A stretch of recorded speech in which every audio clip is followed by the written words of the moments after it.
안녕하세요. 가천 뉴스 속 코너 보건경제학의 양혜원입니다. 오늘은 수많은 경제학 파트 중에 수요에 관한 전반적인 내용을 다루려고 합니다. 다들 집중해주세요. 여러분들은 쇼핑을 할 때 마음에 드는 상품을 발견할 때가 종종 있을 것입니다.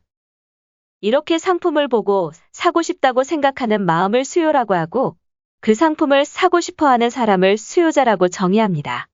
그리고 가격이 얼마냐에 따라 사려는 상품의 수량이 달라지는데 이때의 수량을 수요량이라고 합니다. 수요자들은 물건을 구매할 때 상품의 가격에 따라서 더 많이 사기도 하고 덜 사기도 합니다. 이를 경제학 용어에서는 수요 법칙이라고 합니다.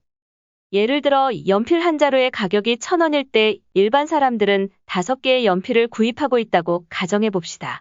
이때의 수요량은 5가 됩니다. 하지만 연필 가격이 1,000원에서 500원으로 떨어진다면 소비자들은 어떻게 반응할까요?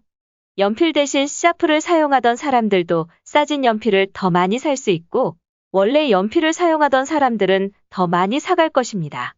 결론적으로 가격이 하락하면 연필을 구입하려는 사람들이 늘어나게 됩니다. 즉, 수요량은 증가할 것입니다. 또 반대로 연필 가격이 1,500원으로 오른다면 이번에는 소비자들이 어떻게 반응할까요? 연필 가격이 상승했기 때문에 사람들은 적게 살 것이고 샤프나 볼펜을 사용하는 사람들도 생길 것입니다. 연필의 가격이 올라가면 연필을 구입하려는 사람들이 줄게 됩니다. 즉, 수요량은 줄게 됩니다.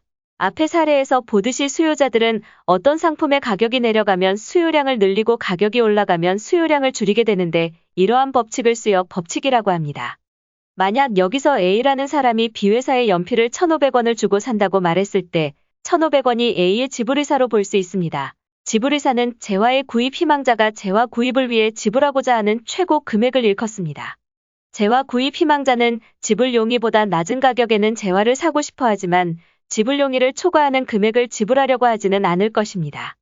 그리고 만약 A씨가 B회사의 연필을 사기 위해 1,500원까지 지불하려는 의사가 있었지만 시장에서는 B회사의 연필이 1,000원에 나와 A씨가 500원을 더 싸게 샀을 때 그때 남은 500원을 우리는 소비자 잉여라고 부릅니다. 즉, 어떤 상품에 대해 소비자가 최대한 지불해도 좋다고 생각하는 가격에서 실제로 지불하는 가격을 뺀 차액이 소비자 잉여입니다. 수요 법칙을 다룰 때 꼭 필요한 개념이 몇 가지 있습니다. 그것은 바로 정상재, 열등재, 기펜재, 중간재입니다. 먼저 정상재란 소득이 증가하면 소비가 늘어나는 재화를 말합니다. 예를 들어서 월급이 오르면 한 달에 한 번 치킨을 먹을 것을 2주에 한 번 치킨을 먹을 수 있습니다. 그렇다면 치킨은 정상재가 됩니다. 그리고 열등재란 소득이 증가함에 따라 소비가 줄어드는 재화를 말합니다. 월급이 오르면서 자주 먹던 라면을 먹지 않고 더 맛있는 치킨을 먹으니 라면은 열등재가 됩니다.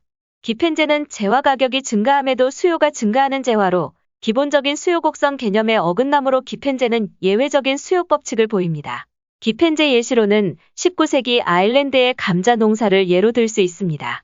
당시 흉작으로 인해 감자의 가격은 높이 치솟았지만 사람들은 감자를 사 먹을 수밖에 없었습니다. 그 이유는 다른 농작물들 역시 가격이 폭등했기 때문입니다. 중간재는 소득 변화에 상관없이 수요량이 변하지 않는 재화를 말합니다.